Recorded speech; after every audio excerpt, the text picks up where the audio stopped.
Et cinéma toujours, nous revisiterons un grand classique du 7e art, Citizen Kane, le chef-d'œuvre d'Orson Welles, un film enquête sur un magnat de la presse, le milliardaire Charles Foster Kane.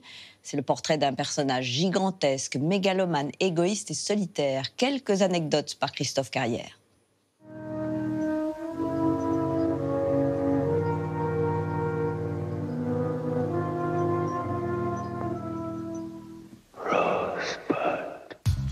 Sorti en 1941 aux États-Unis et à cause de la guerre en 1946 en France, Citizen Kane d'Orson Welles est le plus grand film de l'histoire du cinéma, la référence absolue, étudiée dans toutes les écoles, etc., etc.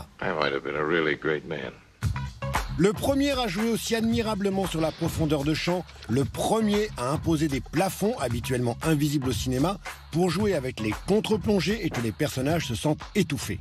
Toast, Jedediah, to love on my terms.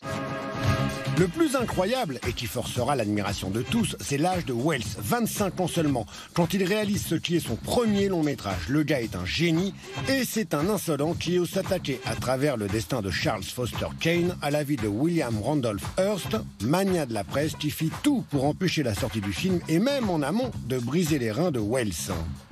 Don't worry about me! I'm Charles Foster Kane! Et voilà la petite info rien que pour vous qu'on n'apprend pas assez dans les écoles. Citizen Kane s'est fait en mode guérilla, limite clandestinement.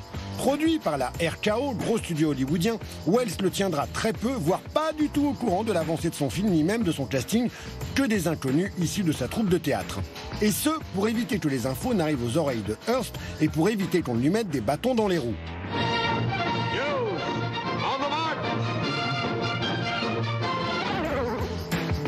Welles commence le tournage ici, dans la salle de projection de la RKO, en faisant croire qu'il tourne des essais. Comme il ne peut se permettre de convoquer des milliers de figurants, il simule là une foule de militants avec une photo percée de petits trous derrière lesquels des lumières donnent une impression de mouvement. I made no campaign promises. Et dire que malgré toutes ces idées, malgré toutes les innovations visuelles, Citizen Kane ne remporta ni l'Oscar du meilleur film, ni celui du meilleur réalisateur.